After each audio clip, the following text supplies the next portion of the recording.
আসসালামু আলাইকুম। এখানে পরিসংখ্যানের একটা শ্রেণীব্যক্তি এবং গণসংখ্যা দেয়া আছে।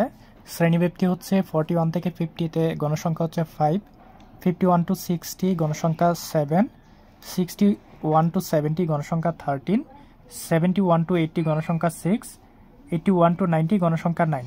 তাহলে এই উদ্দীপকটা থেকে প্রশ্ন বলা হয়েছে প্রদত্ত সারণী থেকে মধ্যক নির্ণয় করো, এবং খ নম্বরে বলা হয়েছে প্রচুরক নির্ণয় করো।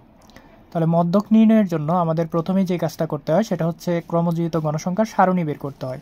তাহলে আমরা এখানে লিখে নিতে পারি মধ্যক নির্ণয়ের ক্রমযুক্ত গণসংখ্যার সারণী। এখানে যথারীতি শ্রেণীব্যক্তি এবং গণসংখ্যাটা যথারীতি এখানে লিখে যে এখানে সকল শ্রেণীব্যক্তিগুলো এবং সকল গণসংখ্যাগুলো, এবং তারপরে এখানে ক্রমযুক্ত গণসংখ্যাগুলো বের করতে হয়। প্রথম গণসংখ্যা 5 লিখে দেওয়া হলো। 5-এর সাথে 7 প্লাস করলে 12, 12-এর সাথে 13 প্লাস করলে 25, 25-এর সাথে 6 প্লাস করলে 31, এবং 31-এর সাথে 9 প্লাস করে দিলে 40। তাহলে এখানে আমাদের এটা ক্রমযুক্ত গণসংখ্যা চলে আসলো। এখানে টোটাল গণসংখ্যার যোগফল চলে আসলো 40। তাহলে এখানে আমরা লিখতে পারি যে এখানে n = 40, সুতরাং আমাদের n/2 বের করে নিতে হবে। n/2 হচ্ছে 40/2 = ভ্যালু চলে আসে 20, অর্থাৎ আমাদের মধ্যক হবে এই 20তম পদের মান। আমরা লিখতে পারি মধ্যক 20তম পদের মান, যা এখানে যদি খেয়াল করি ক্রমযুক্ত গণসংখ্যা এখানে আছে 12 পর্যন্ত, আমাদের 13 থেকে 25 পর্যন্ত আছে এখানে। এটার শ্রেণীব্যক্তি দ্বারাই হচ্ছে 61 থেকে 70। তাহলে আমরা লিখতে পারি যা 61 থেকে 70 শ্রেণীতে অবস্থিত। সুতরাং আমাদের মধ্যক শ্রেণীটা হচ্ছে 61 থেকে 70। তাহলে আমাদের মধ্যকের ফর্মুলাটা হচ্ছে L + n/2 - fc × h/fm, যেখানে আমাদের Lটা হচ্ছে যে মধ্যক শ্রেণীর নিম্নসীমা, n/2টা আমরা এখান থেকে পেয়ে গেছি।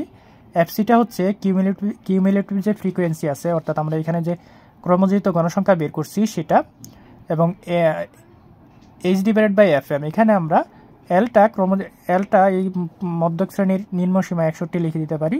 এফসিটা হচ্ছে আমরা যে শ্রেণীটা বের করেছি, এখানে যে মধ্যক শ্রেণীটা বের করেছি 61 থেকে 70, তার পূর্বের ক্রমযুক্ত গণসংখ্যা। পূর্বের ক্রমযুক্ত গণসংখ্যা হচ্ছে এখানে 12, তাহলে এটা হচ্ছে এফসি। এবং এই যে শ্রেণীতে আমাদের মধ্যক অবস্থিত সেই শ্রেণীর গণসংখ্যাটা হচ্ছে আমাদের এফএম। তাহলে এখানে আমরা ইজিলি এই ভ্যালুগুলো বসিয়ে দিতে পারি।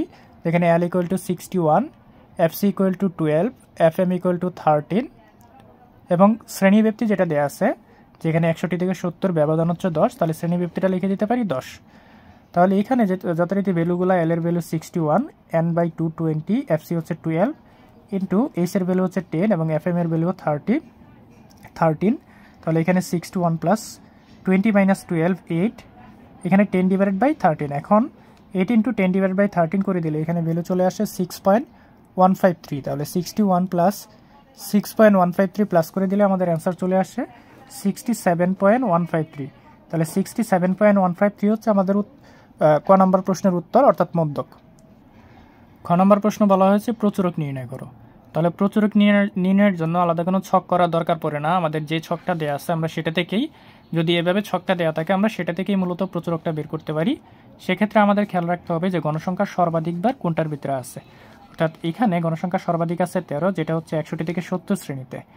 তাহলে আমাদের প্রচুরক শ্রেণীটা হবে 61 থেকে 70, এবং আমাদের প্রচুরক নির্ণয়ের ক্ষেত্রে F1 F2 এই দুইটার ভ্যালু লাগবে। F1টা আমরা F1 করার ক্ষেত্রে যে সর্বোচ্চ গণসংখ্যা আছে সর্বোচ্চ গণসংখ্যা থেকে পূর্ববর্তী শ্রেণীর গণসংখ্যাটা বাদ দিব, এবং F2 বের করার ক্ষেত্রে গণসংখ্যা থেকে এই প্রচুরক শ্রেণীর গণসংখ্যা থেকে পরবর্তী শ্রেণীর গণসংখ্যাটা মাইনাস করে তারপরে F1 F2 বের করব। তাহলে এই খ নম্বর উত্তর করার জন্য আমরা লিখতে পারি এখানে গণসংখ্যা সর্বাধিক 13 আছে 61 থেকে 70 শ্রেণীতে। সুতরাং প্রচুরক শ্রেণীটা হচ্ছে আমাদের 61 থেকে 70। আমাদের প্রচুরকের ফর্মুলাটা হচ্ছে L + F1/F1 + F2 × H। এখানে প্রচুরক শ্রেণীর সর্বনিম্ন সীমাটা হচ্ছে 61, এখানে আমরা 61 লিখে দিলাম। F1টা হচ্ছে 13 থেকে পূর্ববর্তী শ্রেণীর গণসংখ্যা মাইনাস করে দিলে এখানে 6 চলে আসে, 6টা আমরা লিখে দিলাম।